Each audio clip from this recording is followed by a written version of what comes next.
sometime in February, we started to see the cost going up, right, because of the war and things like that, and interest rates are likely going to be going up, and as a result, start looking at different options on where you can save money.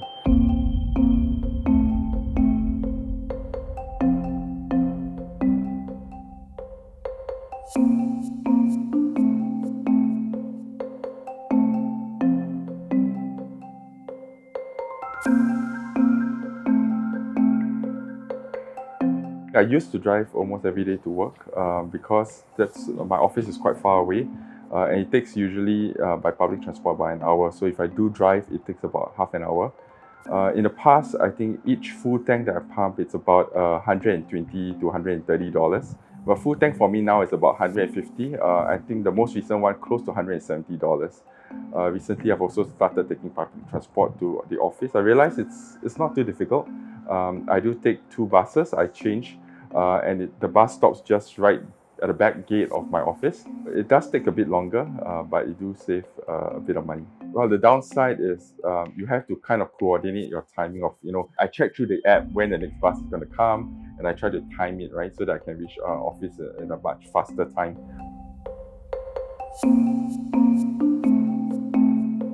So we realized that actually a lot of kids' activities can be quite expensive. I have 3 kids, so the tickets for the kids can be quite pricey when you add it up. Every small bit counts. So we start doing a little bit more outdoorish kind of activities or places with free activities. So we go for picnics, we go to the beach, we go cycling. Those cost really little, to be really honest. Or we go to the museum, which is free for local citizens. We also go to the library quite a lot now. In the past, actually, we do eat out quite a bit. We rarely cooked at home. Now, actually, we do get dinner. We try to cook at home already, or rather get home-cooked food now.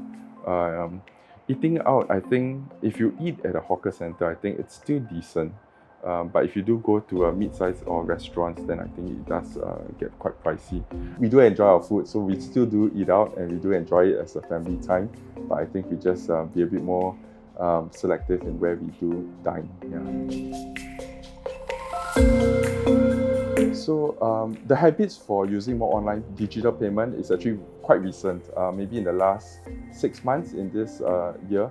So I suddenly realized that actually if you do link up your credit cards to some of those online digital payment platforms, and it's getting more prevalent because of COVID, more merchants and more even food courts and food centers are actually adopting it. You do save quite a fair bit because when you go back and you spend again, you get a discount on your previous spend percentage.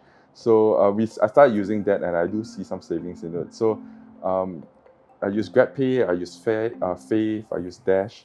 That's the first thing I see when I go to a restaurant or when I go to a shop. I do see whether that's the adopted rather than just a credit card payment, because you do save on 2 sides, right? You still clock up on credit card side in terms of points, and you get it on a discount upfront with the digital platform as well. I do have a young kid, so when we buy diapers or when we do buy bath foams, we actually buy it and get it delivered at home, and we usually get a bottle of 6 or even a dozen sometimes, because buying in bulk does get cheaper, and these things don't really expire, so you can just buy it up and then put it aside and then use it across the months. It so happened that the bank actually came to us and said, "Oh, you're due for refinancing. Would you like to consider it?" And it took me about a month to consider, because I was thinking whether or not I would actually be locking myself in for the next 3 years, right, at a fixed rate. But after looking at the trends in the market, where I see inflation potentially coming up and interest rates hiking, decided to jump into it. So when they asked me for the final time in May whether I would like to do it, I said yes. And thankfully I did so. So managed to get myself at a pretty decent rate at 1.65. And I think that since then it has gone up to close to 2 or 2.1%. And based on the trends that we are seeing, I would think that it might go up further. I think with that, you kind of save over the lifespan. I think on an annual basis, maybe about $2,000. So I think that was quite a significant saving.